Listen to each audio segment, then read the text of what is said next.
Hello, Cohasset, and welcome to our annual town meeting preview 2019. I'm Mark DeGiacomo. I'm joined today by Chris Sr., Peter Matchak, and Brian Joyce. Thanks for having us. Well, thanks for coming in, guys, and to explain everything that we need to know about our town meeting, which is coming up on April 29th at the Sullivan Gym, starting at 7? That's correct, 7 o'clock. 7 o'clock. All And right. get there a little early to check in, because you have to check in on the way in. Right. So give a little time for check-in. Okay. And there's also childcare. It's available, so there's a folder in the warrant, which should be in everyone's house starting next week. And actually this weekend, well, whenever you're watching the show, hopefully you'll already have it by the time you see the show. Good. But it's also on the town's website. So there's also childcare, so that can be arranged through the recreation department. I think it's Kevin Dyke's dance party with pizza. So Sounds good. Any pizza for the town meeting attendees, or just the kids? No, just the kids. Just the We kids. want people to focus on the warrant. There you go. There you go. And you don't want to get all messy and stuff like that. All right. All right. Well, we're going to dive right in and go article by article. Some are a little more meat to them than others. But let's dive in right away with Articles 1 and 2. Anything in there that we need to know about? Article 1 deals with the annual town report. 2 with the reports of committees. Yeah, the town report will be available online, and there'll be copies available at town meeting if anyone wants a hard copy. And that's just the reports of the calendar year 18. And there's a lot of information in there. It's full of information. It's a great document. And at town meeting, we just officially approve it and just so it'll be available online if anyone wants to take a look at it. So, but that said, the tax increase is stable. There's no override at all. It's at 2.5% base increase. So the budget's going up, the operating budget, 2.5. 2.5. It's actually going up a little bit more, but we had a really nice new growth number this last year. There's some new homes and also rebuilt homes going on in Cohasset. A modest number, but enough when you turn a $1 million or $2 million house into a $4 or $5 million house, it adds to the growth. It's really kept that extra little bit that's allowed us to do a little bit more, because the town is doing a lot of planning and doing a lot of work on public works, so it's allowed us to put a little more resources in. In this particular budget, again, there are highlights that are mentioned in the town budget report. There's 2 new firefighters. That's the big staff change, and that'll bring us up to 24 for the first time in many, many years. That's being funded to 80% level for the first 2 years by a federal FEMA grant. And so those firefighters, we have one in the pipeline, hopefully the other one soon. It's getting very hard to find paramedics, believe it or not. So those will be subsidized for the first 2 years at that level, and then it goes down, I think, to 30% in the third year. And that'll get us up to a level which we hopefully will cut over time. And also, there's new OSHA requirements that we have to meet for firefighting. And there was a fire earlier in April, and we had multiple communities respond. There's certain minimum staffing levels that have to be on trucks and all, and getting to that 24 level, which will be 4 6-person shifts, will allow us to meet all of that. Was the overtime been a problem in the last couple of years? Chief Sylvia's done a good job of maintaining it. That said, we're so tight that if someone's off on a shift, you're already down to, if you're at 5, you're down to 4, and you need at least 2 people on the ambulance every time it goes out of town, and you have to have at least 2 people back if there's going to be a response to something initially. So if you have to put 3 people in on an ambulance, which you sometimes have to if there's a little bit more of an emergency, you're down suddenly to 2 people or 1, and all of a sudden there's a callback. Sure. Having 6 will mean you go down to 5, and then even if 3 people go out of town, you still have 2. So Okay. it should help with the operating budget. Other than that, things have been pretty much stably funded. We have been able to put a few more dollars into public works and facilities, which has been a big deal. The town has historically not done the very best job of putting money into its assets. We've been taking a lot of time over the last few years to get better and better at that. You're talking about the capital budget now? And I'm talking about maintaining the capital assets, Okay. Roads, bridges, things of that sort. right. So Brian, in his proposed budget, put in some money for cleaning catch basins and culverts, for example, which the town has always done but never budgeted. The tide gate, we've always had to do it, but it's never been budgeted. The rain gardens, never been budgeted. So we've put aside some money for that, and also for veterans memorials, which have also historically just kind of been done on a chance basis or with volunteers. Put a little bit of money aside for that. The same thing with facilities. It says money for painting, a dedicated money for painting, because you want to keep, in the schools in particular, you need to get on a regular schedule for painting. And some also a little bit more money in there to do some other regular maintenance upgrades. you maintain something, it's going to last longer and be cheaper in the long run. So that's what we're trying to do more of. Excellent. Okay, so folks can look to the webpage. Correct. And get all, what'd you say, 20-page review of it you wrote? As a 10-page summary you could start with, and as the selectmen's budget message was only 3, the whole document's about 150. So you need a little light bedtime reading. There's So, plenty, yeah, if you're plenty in having there. trouble sleeping, I think you know where to go. Number 4, unpaid bills. We just have the one little one, the insecticide posting sticks. Got to have those, right? Yeah. This Got was, their bill in a little late. Yeah, and we tried everything we could. I almost wanted to pay it myself, so we wouldn't have to do this. But it's one little bill of $71.67, so it's got to get paid. Article number 5, the supplemental appropriations. We've just got the one, although it's a pretty good size one, the grinder pump replacement. Where is that grinder pump and what happened to it? This is the sewer. This is the sewer department. They've had a grinder pump replacement program, and they originally planned it over 5 years. It turns out they have to get it done in 3 because the contract is going to reach its end with the vendor. So they're accelerating that project. They have the money, so all they're doing is they're moving the money from one of the reserve funds up to finish the project by the end of June. Now, these aren't for individual Yes, homes. these Oh, are they homes. are for individual Yeah. homes. So the goal is to take all the ones that have not been replaced and then replace them and then turn them over to the homeowners. So the town will get out of the grinder pump maintenance. That's the plan, is to get out of the grinder pump maintenance, but to give everyone a brand new one. So they're starting. So this is like part of a warranty kind of program with them that this was cost a lower cost if we do it every Yes. 3 years kind of deal? Well, in this case, the goal is to move the town. Many of them are already being taken care of by private homeowners. Is there anything you want to throw into this one? This is for the North Cohasset district. Oh, okay. Not Little Harbor district. So North Cohasset had the Interon pumps when they were originally installed around 2000. And those are nearing the end of life, and before they get turned over, they're going to be converted to E1, and then the sewer low-pressure system is all specifically going to be E1 grinder pumps townwide. So it'll be better to... So Little Harbor is E1 now? E1, yeah, they started off E1. North District, which was sewered previously, it was the Interon. They're getting converted with this program to E1s. All right, so everybody in the North Cohasset who's on the sewer will get that as part of this program, or has it been? They're going to convert to the E1, and then at one point they're going to be transferred over to the owners. They'll have the ownership. Right now, Little Harbor, the residents own their pumps, Yeah. and when this program's done, North District, they'll own their pumps as well. Well, pumps as well. Again, this was just an acceleration. The money was there. The goal is to get it done by the end of June of Right. this year. It's in the stabilization Yes, fund, and and they're now just moving it it'll out, be yeah. spent. Yeah. Article 6, stabilization and other special funds.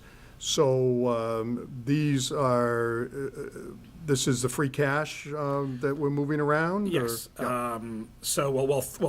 Actually, in this case, these are all budgeted numbers. The free cash, a little bit of free cash comes next. Okay. Or just a little bit down the line in the warrant.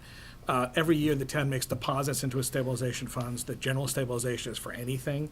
That's about $3.5 million, give or take. The OPEB trust fund is something that the town needs to put away, and actually the PEB committee, the Post-Employment Benefit Committee, has been meeting. They're going to be presenting something to the selectmen this spring for implementation the next fiscal year, not for 20, but 21. And we're increasing that contribution from 100 to 150. And we always put in money at the end of the year as well. Last year, we put in about 350. That was the net we had left over in healthcare. So we've been able to, in fact, that's one of the positive news in the budget. We've been able to hold the healthcare costs. For the second year in a row, we've had a 0% or less. We actually had a slight decrease in our healthcare costs this year, which is great. Yeah. So and that's going to benefit the next number too. So we're going to hopefully get up to $400,000 or $500,000 all told when we add money in the special town meeting in the fall. We also were able, because we were able to freeze healthcare expenses, we were able to roll another $200,000 up into capital stabilization. So this contribution of a little bit more than $1.7 million is the largest the town has ever done. Yeah. And that's a critical ability. We don't have to bond. If we can pay cash, we don't have to bond. So this puts money into the capital stabilization fund to allow us to stay ahead and keep quality equipment. Some of it's going to Brian. Brian will talk about the plan a little bit more in a second. And we're also, for the first time, including roads. The road replacement is now built into the capital plan. Capital's good. And that's also something that Brian will talk about in a minute. So that is why it's such a big number this year. And then the sewer, they have committed, when they raised their rates, they made a commitment to put money consistently into their capital stabilization fund for when they have to replace their filter membrane, which cleans the water. And this is a down payment on that too. This is their annual contribution, that $171,000. So what's that up to now, do you know? No, off the top of my head, I don't. I can find out. They've done it for a few Yeah, years? Yeah, this has Roughly been, around $1 million, I think. Up to okay, a million, yeah, that sounds about right. And the goal is to, again, the goal for that was to pay cash or close to cash for the membranes. It's an expensive system, looks like spaghetti, but it's very complicated, and it makes the water, when it comes all the way out of the system, drinkable, in theory. So Well, that's a good thing. it's a good thing. Article 7, Brian. So we've got a lot of different items on the capital improvement. Couple big ones I wanted to ask you about. The town hall roof, and either of you can comment on this, so 200,000. So we continue to talk about town hall. The years go by, but that never seems to change. But I'm guessing from this that folks have decided, listen, the roof needs to be fixed now. We can't just wait until some plan actually passes the town. Am I right, or? Right, I mean, the rot starts from the roof down. Basically, any water infiltration leads to wall rot and any other systems, electrical system shorting. So this is just to address the old town hall roof, which is the 1855 portion, and the transition to I'll call it the newer part of town hall, which is the 1987 edition. There's a lot of leaks along that transition between the two buildings, so that this will address all that. So it'll be a brand new roof over the entire old town hall? Correct. And then where it meets the roof on the new, you'll make sure that that's tight? Right, and additionally, it's going to save energy, because when you look at the roof now, you'll see several different cupolas and chimneys, and a lot of them are just, the one on the front of the building is an old projector exhaust from when they were showing movies back in, I don't know when it was, probably the 50s or 40s. And that's an open penetration that just exhausts building heat pretty much all day long. So that's going to go away. The rear one is going to be capped. That's an exhaust system for the auditorium, and it'll be saved potentially for a future HVAC ductwork system in another project if we do go forward with the bigger project. So this is, to follow up on what you're saying, this did go to town meeting, a project did go to town meeting, and it won approval at town meeting.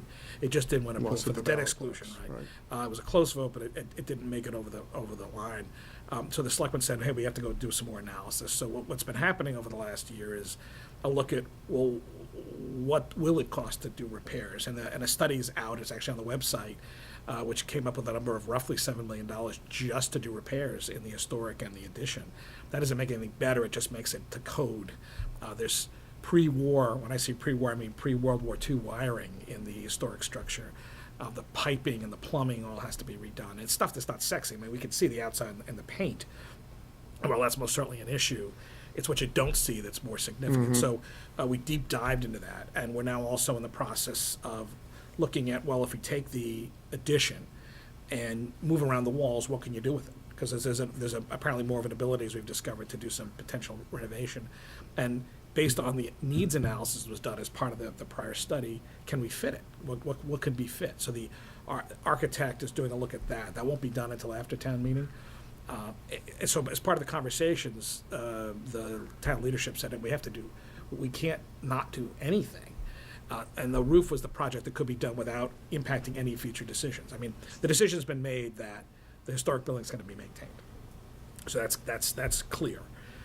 So that fixing the roof does not prohibit you from eventually doing other work, whether it's renovating the annex, tearing it down, rebuilding it, whatever. It gives you those flexibilities. As Brian pointed out, you want to make sure the roof. The biggest issue with the roof today, I think, is the energy issue. I don't think it's leaking terribly, at least the main part. But there are issues. We had that big snow, that foot we had at the very end of the winter. When it all started to melt, came right in through some of those breaks in the what is it? The transition between the two buildings. So this will help address that. Now, we're not going to have the bids by the time we get to town meeting. We'll have the bids, so the reason that says estimate, because that's based on the architect's estimate, because we had to go out to bid on this project. Those bids are coming back, and they'll be back before town meeting, and we'll have a set price. So it's just the roof at this town meeting? Correct. And again, as you said, it's on the old portion because the decision's been made, no matter what we do, we're keeping the old portion. Correct. So it's not like we're gonna put a new roof on and then tear the damn thing down 2 years Right. later. And that was the reason not to do the roof on the more recent edition. Because there that is- might happen. It might happen, or it could be renovated. Right. And why put a roof on and then tear it off in a year or two, even if you're renovating, right? Right. And again, I wish, if we could paint the front of the building tomorrow, I'd be out there with my paintbrush. It just- can't we? Yeah, well, the thing is that the cost on that would be tens of thousands of dollars, and then with there's so much work that has to be done, we'd end up ripping it all off and starting again anyway. And that really should be, if you're doing it the right way, and Brian can correct me if I'm misrepresenting this, but as I understand it, you really have to go back down to the wood. You gotta strip. Stripping, yeah, Strip either it stripping a right. lot of the sheathing or stripping at least the layers of paint that are on there and then coming back up to. Yeah, With burning the- it off or Right. whatever. And there's at least, I think we said, was it 14 layers? I forget what it was. There's a whole lot of historic layers of paint on there. The windows have to be replaced, and there's work behind the walls. And if you paint Yeah. and you do work inside, believe me, I would like the building to look nice. Yeah. And we've done a little bit of work inside. We're doing what we can. The building was cleaned internally. That was something we did this winter. Had not been given a thorough cleaning in a very long time, and I think that helped. We've done a little bit of work in the selectman's office, putting these little closet, a few $100 worth of Makes a doors. It's really helped, and we've done some cleaning and some interior painting. Yeah, no, I get it. It would be nice if you could paint, because it just I know. doesn't look Yeah. that good, but once you paint it, then you say, the windows look terrible, and they gotta do the windows, and, this looks bad, and it doesn't make much sense. The hope is that the conversation will pick up again right after town meeting with this, and then there's a committee. The town hall committee still exists. It's been kind of on a hiatus, but it'll be picked up in the selectmen. Road work, $358,000 on road work. Is that, what is that? Sure. So we have about 37 miles of public road in town, and our road plan is you want to pave those roads about every 20 years. So the selectmen have adopted the new road opening policy, where we have extra protections for each road that we pave up to 10 years. And What do you mean by extra protections? so previously, it was, we would pave a road and you could open a road the next year. National Grid could come in and do a trench down the street. But now we have a 5-year moratorium and additional protections in the way of fees from years 6 through 10. That's basically protecting our capital investment. The 37 roads, 37 miles of road, to pave them on a 20-year cycle, we need to be paving about $600,000 to $700,000 a year. We get about $210,000 from Chapter 90. So that shortfall to get on that 20-year cycle, that's what this delta is, and it gets us to just about 2 miles we need to pave for this current year. So we should expect to see something similar to this every year going forward? We should. If we can stick to the plan? Yeah, if we want to get our roads on a replacement plan and not have a big liability deficit, we need to keep that up. We were fortunate with, projects like Little Harbor, where a lot of the paving in town was handled under that project, but there are no major projects like that in the foreseeable future that will pave great portions of the town, so we really need to keep on this, $300,000 to $400,000 appropriation every year. What roads are we looking at for next year? So we're looking at Border Street, Elm Street, Government Island, and we're working on quotes for North Main Street, where it's starting to deteriorate between Forest and Red Gate Lane. So those are our short list. For the first time around. Speaking of Border Street Bridge, $810,000. What do we have to do there? So this is, I'll call it, it's actually a maintenance repair project. So it's bridge maintenance, even though it's a really big number. It's mainly because of the working conditions out there. So DOT comes in and inspects every bridge in the state over 20 feet, which includes our Cunningham Bridge and our Border Street Bridge. And Cunningham didn't pass, and that's why we got the Cunningham money is, and yeah, so right, forth, Cunningham's right? brand new, so we're good Yeah, there. no, yeah, the old Cunningham, that's why we did that. So what do they think of Border Street? So Border Street has some deficiencies that need attention on the, below the water line, there's 2 abutments that have scour, so there are voids on 2 corners that need to be addressed with divers and forming it up and filling those voids with concrete or grout. And then the underside of the arch, if you go underneath the bridge, you can see a significant amount of concrete spalling, the chipping and cracking. So this would be to remove any of the bad concrete and patch that up so that it maintains the structural integrity of the arch. So, once we spend this 810, is hopefully Border Street's good for the next X number of years? Yeah, We're not we- looking at another Cunningham Bridge situation? No. So if we didn't, it's a good question, because if we didn't address this, you could be looking at, these turn Replacement. into a full bridge replacement, which is into the millions of dollars, as opposed to the hundreds of thousands of dollars. So, Not to mention the inconvenience. right, I mean, how do you get across Border Street? It's even worse than Yeah, right. Cunningham. Right. So, yeah, this is This should take maintenance. care of it for the time, for the foreseeable future, at Yeah, least, we hope. yeah, we're looking at 20 years. So we've got a 216,000 on Windows 7 has reached the end of its life. Yeah, so that's the base operating system. Most people at home now have Windows 10. So many of the town's base system has been Windows 7. We need to upgrade the entire operating system for all of our machines to Windows 10. And this will pay for all of that. Now, part of this includes replacement of computers at the school. Through a lot of work that Ron Menard has done with his staff and the school administration, they've been able to figure out a plan, because, historically we're computer labs, right, in Yeah. the building. Well, they don't have to replace all the computer labs, because you have a lot of cloud-based stuff. So you can use either bring your own device stuff or these Chromebooks. So you could just log into the system. So they're gonna, I believe, let me not give you a number. They've been able to replace several of the labs with alternatives and not have to buy all new laptops, which is saving a fair amount of money. And IT said, look, let's just do this all at once, so we don't have multiple operating systems going at the same time. So this will get that done. Okay. And I see $100,000 for the school bus lease. I know, remember when I was on the school committee, every other year, there was always the debate, buy, lease, and we'd go through the same thing over and over. And some years, we were convinced to buy, some years we were convinced to lease, and the thought always was, let's just come up with a plan and do it. Is there a plan in place now? Well, this is the 4th year, I think? Third or fourth year of the lease.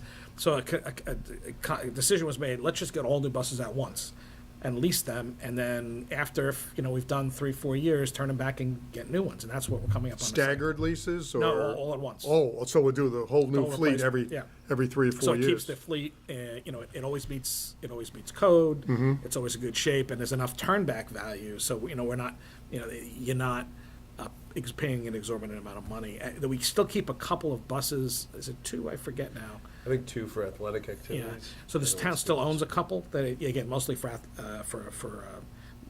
transporting teams and things like that. So this would just continue that program of So the 100,000 is? it's a supplemental amount that was based on the amount that was being spent for maintenance. Okay. So now the town doesn't really, and the maintenance is pretty much oil changes and, that kind of stuff. And the bigger stuff is all handled by warranty.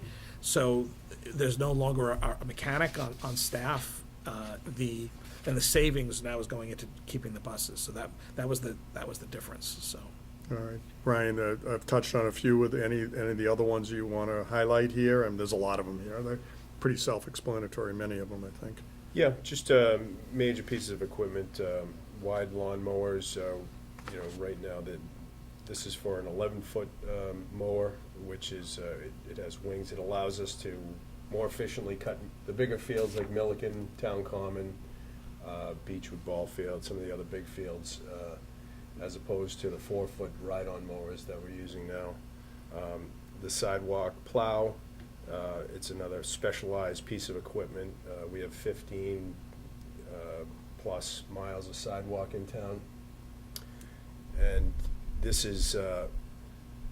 unit is able to go through the, let's see, 2,600 curb cuts, which are basically, each driveway times 2, the windrows that it needs to go through. So it's high horsepower, heavy piece of equipment that can do that in an efficient manner. This would be replacing one, we have one now, right? We have one that's at its end of useful life, it's a holder.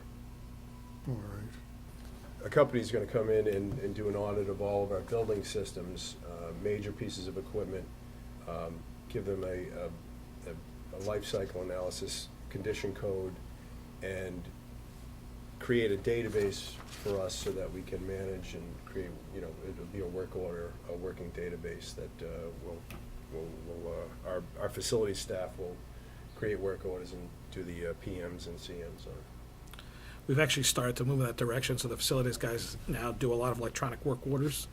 They're using tablets now, I think, yeah. Right. Yeah, so this will, and it's called School Dude.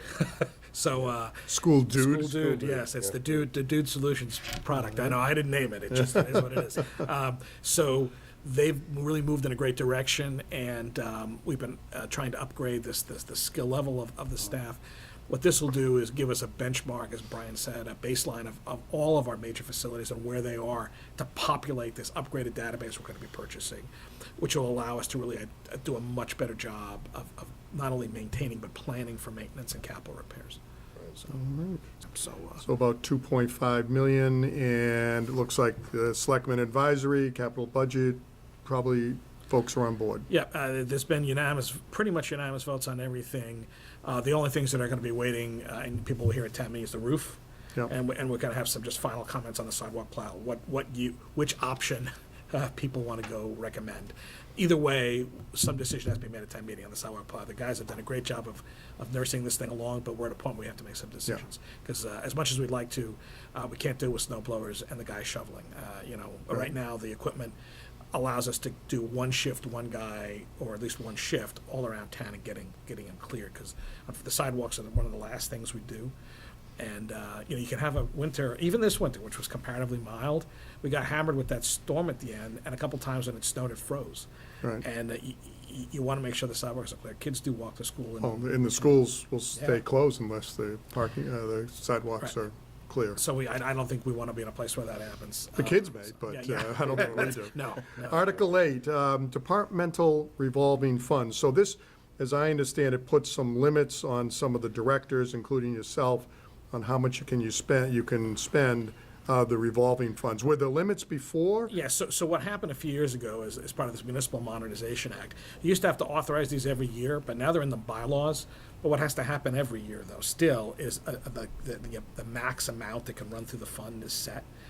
Though that can even be amended by the Board of Selectmen as needed. So that's all this does. So these four, which is conservation and stormwater, food permits, elder affairs, and recreation, they're all been established in the bylaws. So all this does is just set the maximum amounts that can run through them.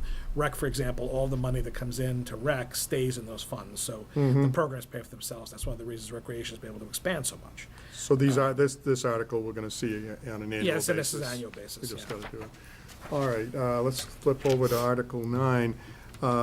So this is the free cash primarily.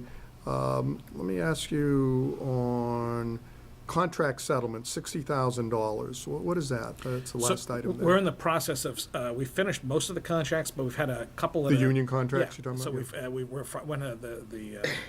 we finished, we're in a perpetual 3-year cycle. So we had two new contracts on the town side. I think there was one new on the school side.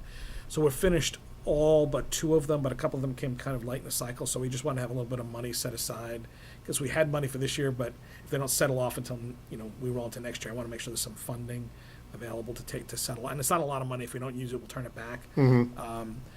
And the same thing with the 250th. That's putting aside money. Money was put aside, $50,000 a couple of years ago. The 250th is next year. Very big celebration for the town. This is going to put another $50,000 in the fund, so there'll be $100,000 set aside, which will help, I think, with not only to have that commitment, but also help them to do some fundraising and say, look, the town is really in for real money. It'd be great if other people want to step up and sponsor the fireworks. The Cohasset 143 TV fireworks. Is that? No, maybe not. So, Yeah. We'll just do the video. They got a lot of money. So, yeah. School traffic study, for all the schools, or is there a particular issue This- here? I'll pivot to Brian on This does include all the schools, but for any of you who do drop off your children here at the middle school, high school in the morning, notice a particular issue.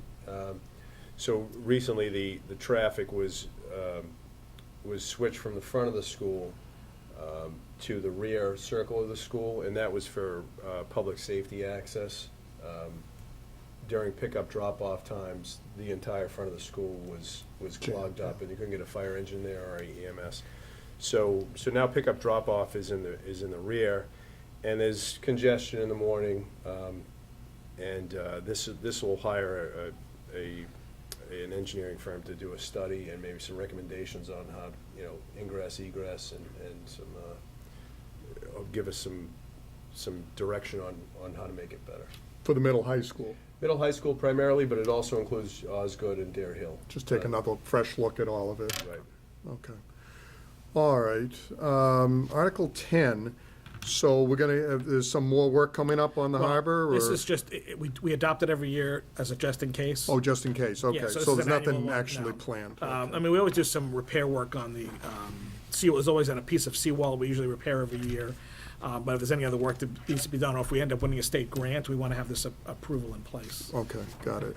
Article 11, additional real estate exemptions. So it looks like we're doubling a couple of Well, exemptions? this is actually, we did double it some years back. Okay. Again, but it has to be annually renewed.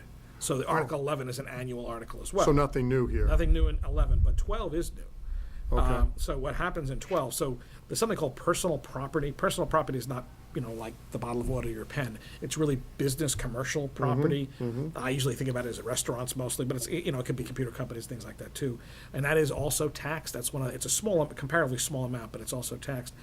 There were, the assessors determined there were 87 accounts that all had a value of less than $5,000 that only generated $2,900 worth of total tax. So it wasn't worth it. It didn't make sense to do these 87 accounts for $2,900 of total tax.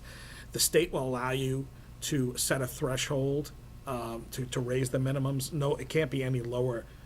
The maximum can be 10. You can't go, but you can go to 5. So they want to go to 5. Okay. Which would take those 87 accounts out of the realm because it's just not worth it. Yeah, and the bottom line to the budget is Is de not minimis. yes, it's not even a rounding error at this point. I hate to say, $2,900 is real money, but not when you're talking about a $45 million budget. Right. The Community Preservation Committee is checking in at Article 13. Now, and it looks like, do we expect to see anything different in the motion, or is this what's there's- going forward? There are 3 projects. The debt payment's something that was done a few years back. So that's there's 3 more payments done, and that'll be done. Do you remember which one that was? So the Paul Pratt Library wants to do some digitization to preserve some, I think they're historic mariners, actually, is what they want to do. It's a little bit less than $1,000. Yeah, Mariner may be historic pretty soon, Yeah, well. but that's another topic. All right. I just met the new reporters, so hopefully they're doing well. So the Government Island Oil House, if you're in the parking lot looking at the sailing company to the right, it looks like a little shed. Well, that is actually, it's around the water. Okay. That's where they used to store the whale oil that went out to mine at light to keep the lighthouse burning. So it's historic. There's not very many of these around. Yeah. And it needs to be repaired and upgraded, and you need to do it in an historically Accurate. manner. So that's $18,000 that have been set aside to do some repairs. And the winner is? The biggest one is actually the Cohasset Swim Center. So first time they've ever come to the town. That's a trust that was donated a number of years ago, and but this is a 3-year project that will upgrade the facilities. It'll upgrade the pool, the mechanics of the pool. I believe it upgrades the locker rooms and the building itself. And it's a 3-year project. And it's a 50-50. So the CPC money will go in. It's 50% Cohasset Swim Trust and 50% CPC. So this project.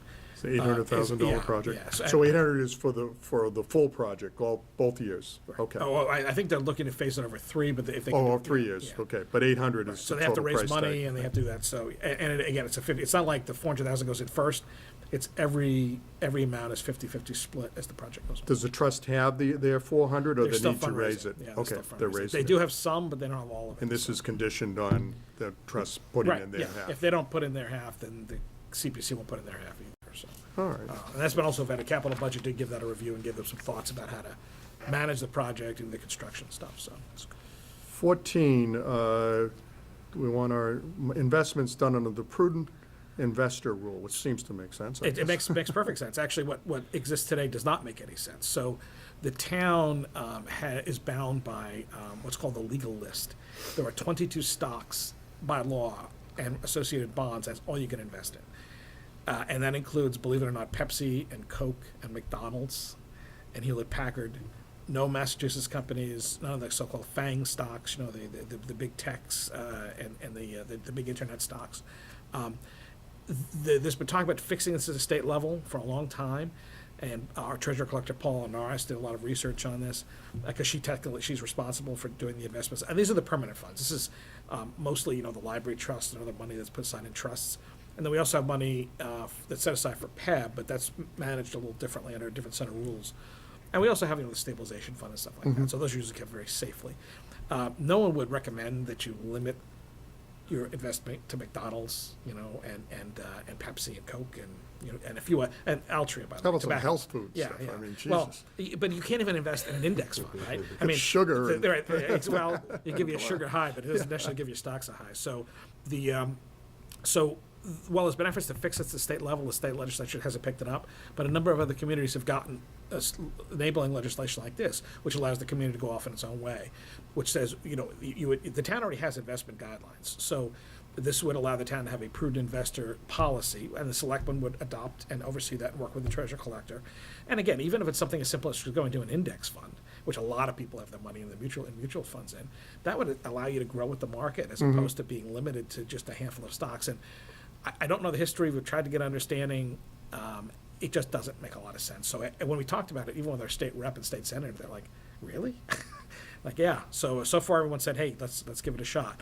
This town meeting has to approve it, and then we have to get it carried to Beacon Hill.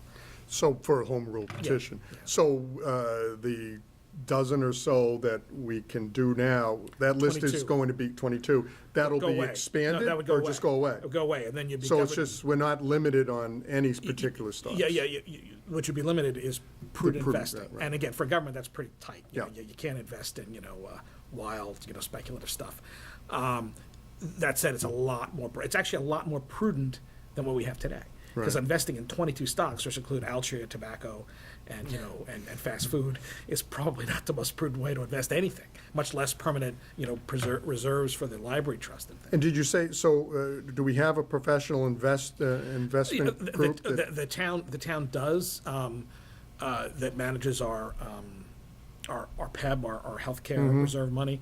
That would be something that the board of selectmen would also make a determination as how you want to go forward. But all the other funds are, the Right, investment strategy Yeah, right now, is- yes, it's very restricted, and we do have a company or two that manages them. Okay. But they manage them pursuant to the the legal list. I understand, but it's not just someone at town Oh, hall no. that thinks they've got a winner Nope. and, No. We have invest all of third-party- our money in it. No, we have safe, governmentally approved. yeah, right. Well, yeah, see, the technology stocks, I remember the dot-com bust.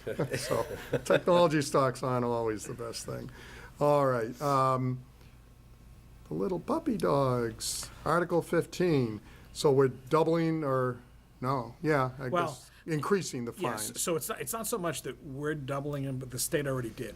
Okay. So the state law allows you to have a higher fine, but not a lower fine.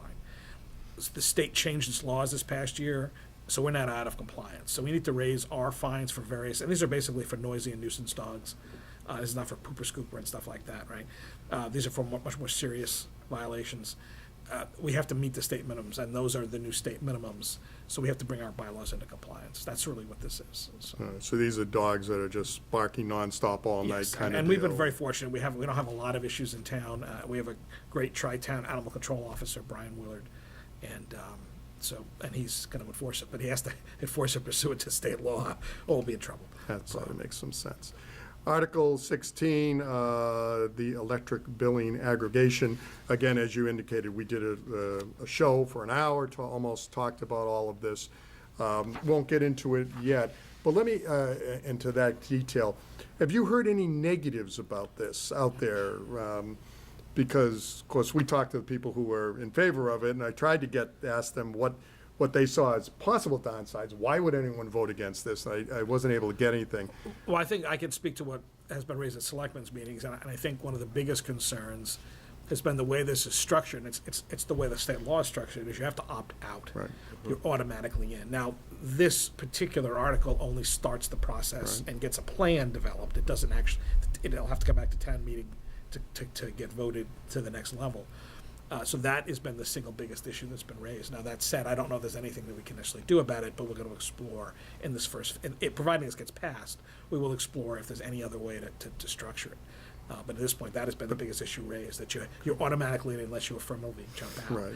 And while everyone is, we have a very engaged town, people pay a lot of attention, the fact is that we're all really busy. And I remember when I first started here, hard to believe, 6 years ago, there was an article on zoning medical marijuana. And I remember somebody getting up at town meeting floor saying, how dare we legalize marijuana?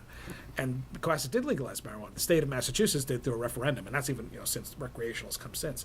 So the town just had to go put in place. So that was something, again, they had a busy life. They didn't realize it. In this case, it's very possible there has to be a lot of public education. I know you did a whole show, so people should watch that. I think it's a concern that there are some people who are not going to know, and they'll end up being put to the plan. But it's going to be, as you said, what they said was like a 2-year process before people will actually be getting cards and so forth. Right. And from what I understand, statutorily, it has to be opt-out. Like it, don't like. If you don't like it, then don't do it. Right. But otherwise, there's no option. But, okay. So that's all pretty right. much it. So watch our town and learn all about that. Article 17. Rescind voluntary checkoff of elderly tax abatement. So I think I was at this town meeting. Now you're reversing it? Not me. So the Elder Affairs Board has advocated removing this, and for a couple of reasons. So back in 2000, the town adopted 3 of these tax checkoffs: the elderly tax abatement, one for scholarships, and one for general education support. So and at some point, the town forgot that it had approved them, and they fell off the tax bills. And again, our treasurer collector was able to go back and say, "Oh, wait a second, we really did approve these, and they're back on." Now, part of the challenge in general is that everyone doesn't see their tax bill. Right? A lot of people pay through mortgages, so you don't ever see your tax bill. And the only way we've been communicating it really is through the real estate bill.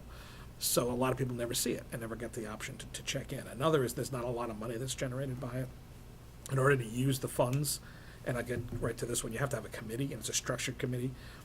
And I think the concerns, and again, I don't want to speak for the Elder Affairs Board, they're the ones who've really advocated for removing it. I think their advocacy has been, there's a lot of other ways to help people, that this is hard, and how do you determine who gets the abatement and who doesn't? Right now, there's other programs in place. You can do tax deferral. We're actually having a conversation about trying to figure out a tax work-off program. I hope we can roll something out for the next fiscal year for folks who want to try that. And there's also deductions you saw earlier on. There's ways of reducing your taxes if you're low income and veteran and all of that. They'd speak to this better than I. Again, I have no position on this at all. This is up here because they've pushed it, and there isn't a lot of money in the fund anyway.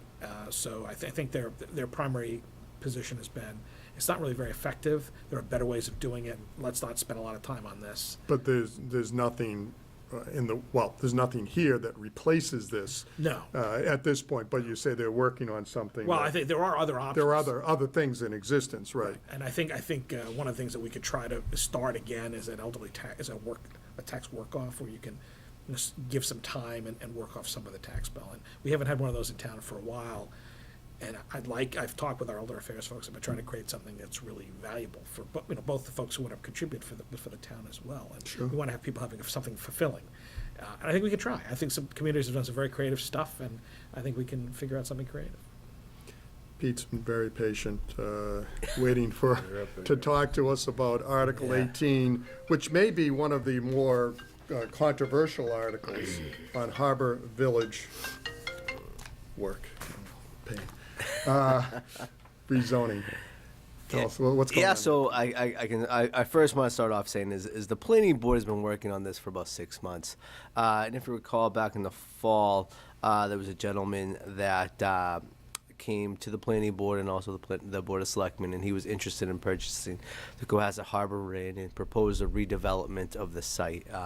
That developer failed to close on the site, and a group has stepped forward and is taking control of 3 sites in town, and everyone knows them as the Red Lion, the Atlantica restaurant, and then also the Cohasset Harbor Inn. So working over the last year, going back a year, the town has been working on a master plan and a harbor plan. And the harbor plan, I would like to tell everybody, is up on the town website right now. And it's the second draft of the harbor plan, and it's been put together by a company, Harriman, consulting firm out of Boston. And it's available for everyone to read under the Town of Cohasset Harbor Committee. It's up online, in addition to the two other reports, one concerning infrastructure surrounding the harbor area, then the other looking at the economic development and how economics really work within the harbor regarding residential, the commercial options that are actually down on the harbor that exist along Elm Street, and then also, what kind of economic role the lobstermen play within the harbor area. And within, I would say, the water sheet, which is about 60 acres here in the town of Cohasset, that really makes up the harbor area. But so moving forward, the planning board has been looking at how do we get some energy down in the harbor area? How do we kind of recreate, kind of re-immerse the people of Cohasset into this area of the town that may not have a relationship with the water today? They may not be a member of the yacht club or a member of the sailing club, but we really the planning board was really looking to kind of drum up energy surrounding the harbor. So therefore, the town of Cohasset worked with the planning board contracted with Harriman, who are the same consultants for the harbor plan, and we came up with this idea for an overlay district, the Harbor Village Business Overlay District, which really would kind of combine, I would say, 7 to 10. It's a total of 7 properties.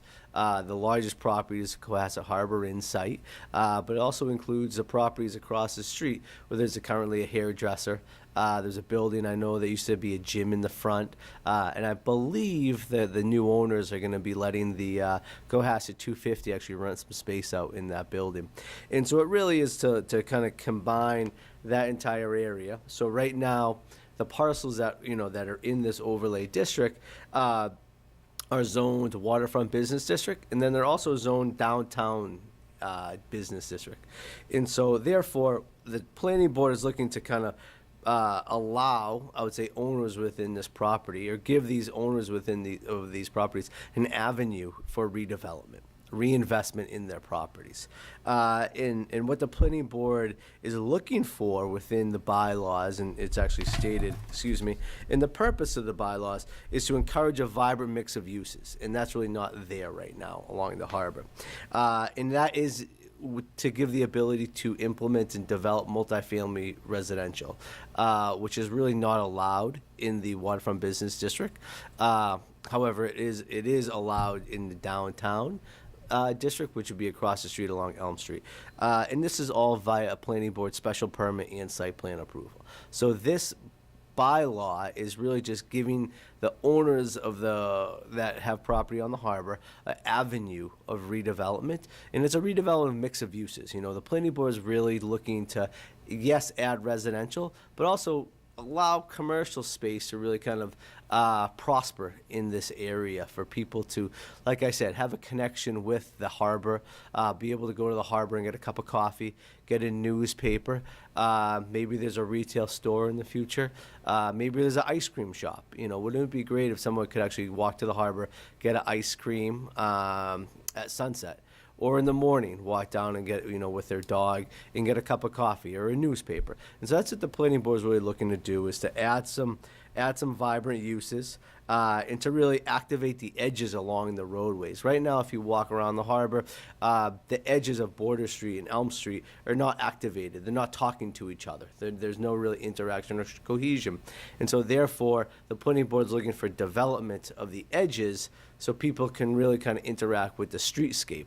And that's what you have naturally in the village. And obviously the village was developed prior to zoning, and so you have a lot of pre-existing non-conforming uses and regarding setbacks and in kind of building styles, and that's what this bylaw is trying to do, is to get back to traditional New England development patterns along the harbor, to interact to activate the edges of Border Street and Elm Street, and to provide a variety of uses to the people of Cohasset.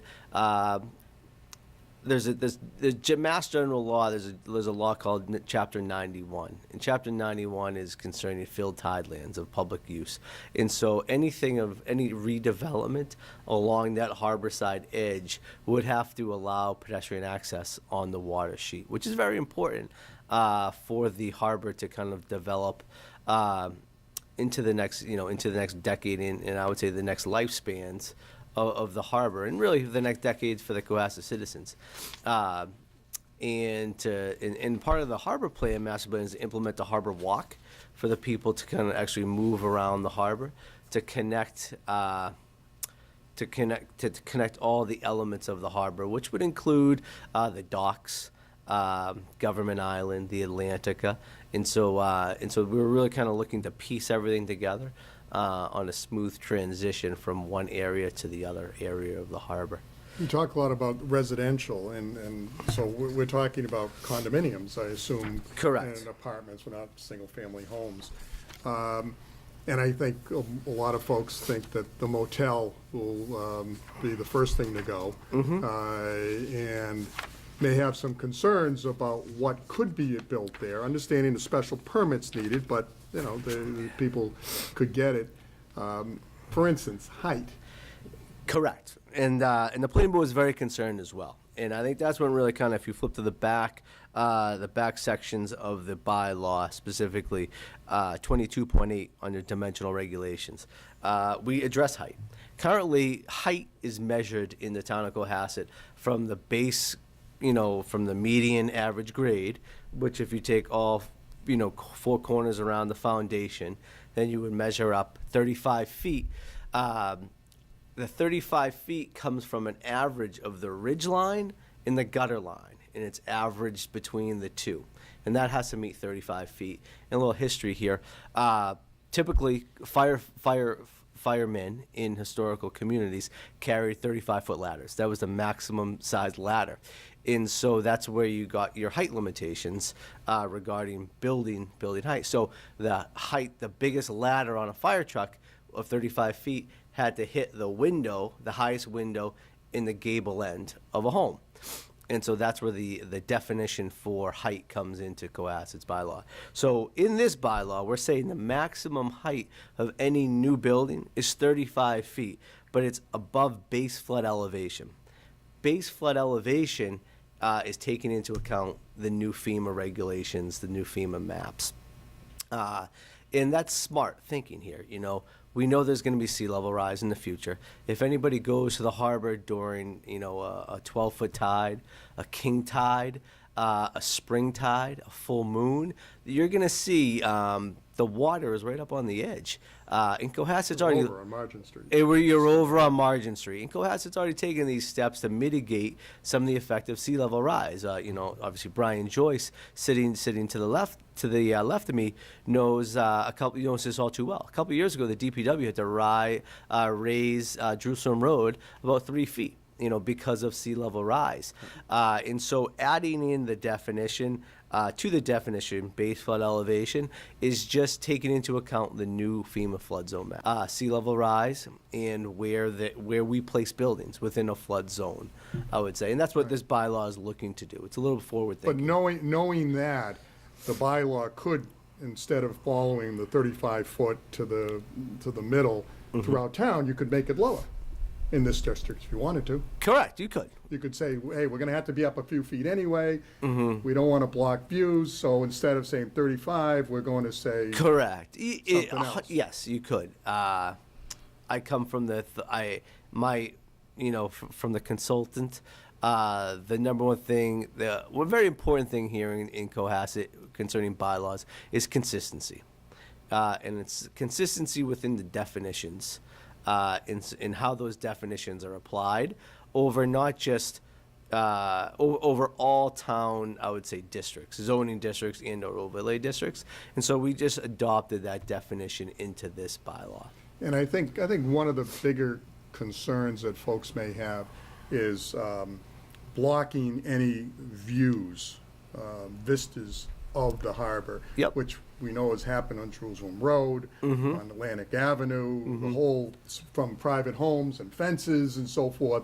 You know, you're getting little peaks of the ocean, whereas you used to be able to drive along. Yeah. And folks don't want that to happen to the harbor, right? Correct. Folks don't want that, and really it comes into a conversation. And you know, the planning board meetings were highly attended, I would say, and for the last 6 months and through the development of both plans, the master plan and the harbor plan, there's been a lot of conversation about view shed, view corridor along Elm Street. And right now, as you turn along, as you drive down Elm Street towards the harbor, you have no vista of the harbor. And the owners of the site, I would say, have obviously, when the development, if this potential development would occur, or redevelopment does occur, they are the developers are have on multiple occasions stated that they would like to open up the view corridor along Elm Street to all citizens of the Cohasset. So one could actually drive in or walk down from the village area to the harbor with the view shed out in the distance of mine at light. What about walking down Border Elm Street? I mean, I'm talking about the whole harbor. That's important, but the whole harbor is fairly open, you know, except for Atlantica. But the only parcel that's actually, the only building that's actually on the harbor is the inn. The others are not. They're on the other side. They're on the other side of Water Street. So that's not going to be blocked. So once you have the block, you have the, again, this is just for visual, right? Yeah. You're coming down Elm Street. Right. In fact, there's the line in here that Pete's talking about. It says, the applicant must provide a view corridor easement that aligns with the southern edge of Elm Street, allowing visual access across the parcel to Cohasset Harbor. So if somebody wants to avail themselves of it, and in the Cohasset Harbor Insight, they have to open up the view, so you're coming down Elm Street, you can see the harbor, which you can't today. No, I understand, and I remember when you used to be able to. But I'm talking goal is about to if you're restore going that. down to the sailing club, Well, okay? the homes there, the buildings that this covers are on the inland side, not the harbor side. So, well, Atlantica is... No, Atlantic. No, so Atlantica is not part. So Atlantica is not within this overlay district. Oh, okay. It's only This the very overlay end. district It's is just right at the just the very end. intersection. Oh, Correct. okay. Yep. Just the very end, which is 7 parcels. Yes. It's the Cohasset Harbor Inn, and again, correct me if I'm wrong, Pete, the 6 parcels And the literally across the street. Okay. Correct. Yep. And That's the- it. Yep. It's a very targeted place, but it's a very critical. Sure. Brian? I can just tell you, so we're having work on, I've done a lot of work on the Tide Gate. The town of Cohasset actually owns the parking lot area right outside of Brisa where the Tide Gate exists, all the way down to the Lawrence, or the Pavilion. That's all town of Cohasset land. And then again, on the other side of Atlantica, the seawall between Atlantica parking lot and the Lobster Pound. So that's town of Cohasset property. I think another potential criticism that I've heard out there is, now especially I understand it now that you've made it clear where we're talking about, is that this is really, you put the lots across the street along near the Legion in there and so forth, but isn't this really for the motel? No. 100% not. You know, right now the buildings across the street that have addresses of Elm Street are critical commercial real estate. I mean, critical commercial developments, and have the ability to be have great opportunity for redevelopment. I think 100%. I think that's wrong. I think this is for the entire harbor area. In that critical mass of retail that could exist and has the potential to exist, in doing that with adding residential development. This is not just for 1 parcel. This is for 7 parcels that I believe hold the critical key to open up redevelopment within Cohasset Harbor and to really rejuvenate to the harbor to what it should be and really what it could be, which has been identified in the harbor plan, which is critical to the town moving forward. Why isn't this district extended, if we're talking about the harbor, all the way down Border Street to, Sailing Club, to Atlantica and so forth? Well, the planning board really we thought about that. Speaking in behalf of the planning board, we thought about that. However, sometimes you don't want to bite off more than you can chew, if that makes sense. And it really, the planning board thought the best thing to do is to really focus in on the area that already has existing retail and some residential that really have intertwined over the years and has been weaved together with the settlement of the harbor. And so I think, if this passes at town meeting, the planning board will look and they'll focus to redevelop this area, or hopefully redevelop parcels within the area, talking to the business owners and the landlords in this area. I think this was the specific area that the planning board wanted to focus on first. If this is a positive change, I believe the planning board in maybe 3 to 5 years could come back into to town meeting and say, hey, look, this was a successful bylaw that was passed, and we have, reaped reward through development and redevelopment of these parcels. Let's continue on with this positive momentum and expand this area. Maybe it moves down Elm Street towards the village to say, how do we link, how do we continue to build this strong link between the village and the harbor? In the village and the harbor, I would say two of Cohasset's highest, qualities, and really the two gems that really hold this town together.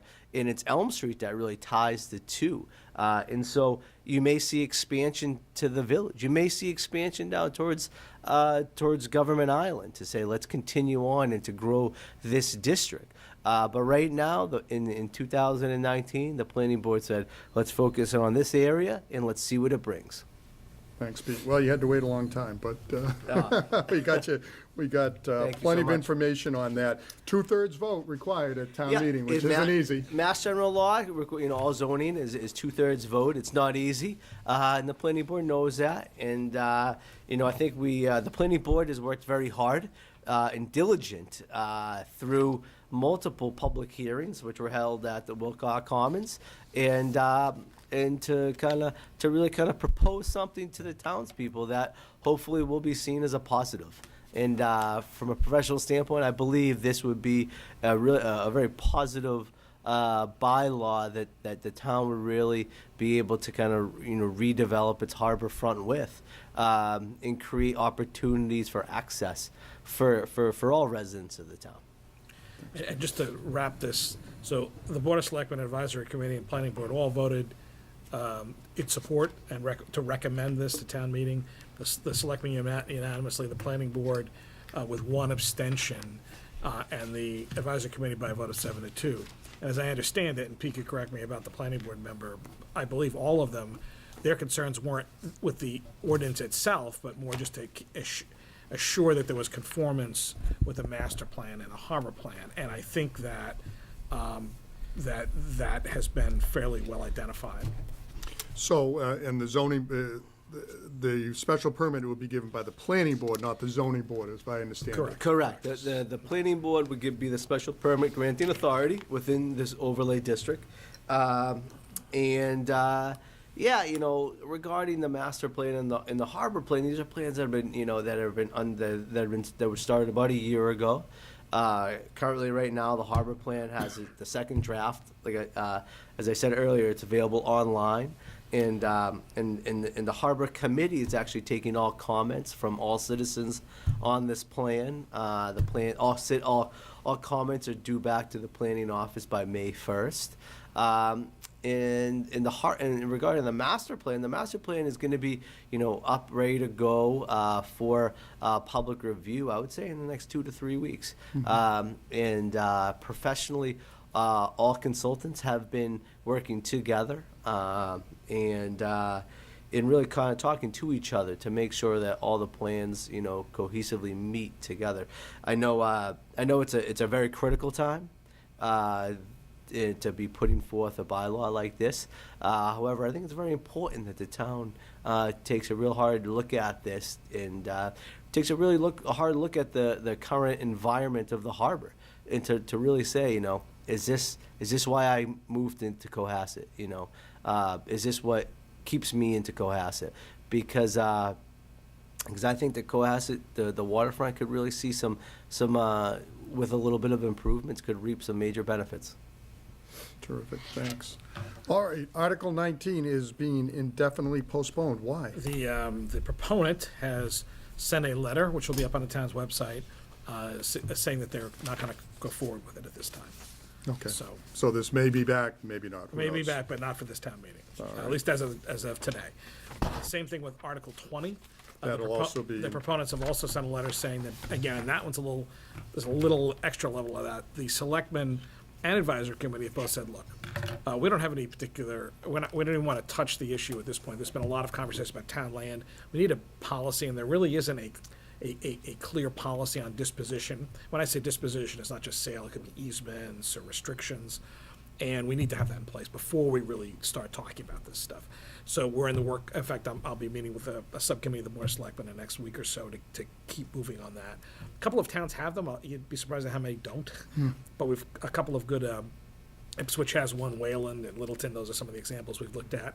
The advisory committee gave a really nice detailed thoughts and have submitted to the selectmen. So that policy will hopefully be in place sometime this spring. So if this or anything else wants to come back, you can come back in the fall. Seems important to have a policy. Right. The history of Cohasset, there are a couple times where there were some questionable transactions, and no one needs that. With a policy in place, everything's above That board. you can score things everything's- based on- yeah, right, exactly. transparent Yeah. and go forward. 21 has to do with this water easement. So are these the condos down on James Lane? No, this is not. This Okay. is the one block over. So if you cross the tracks, to just past what was JJ's Junction, Yeah, to the left, there's a home, and then there's another home that's going up.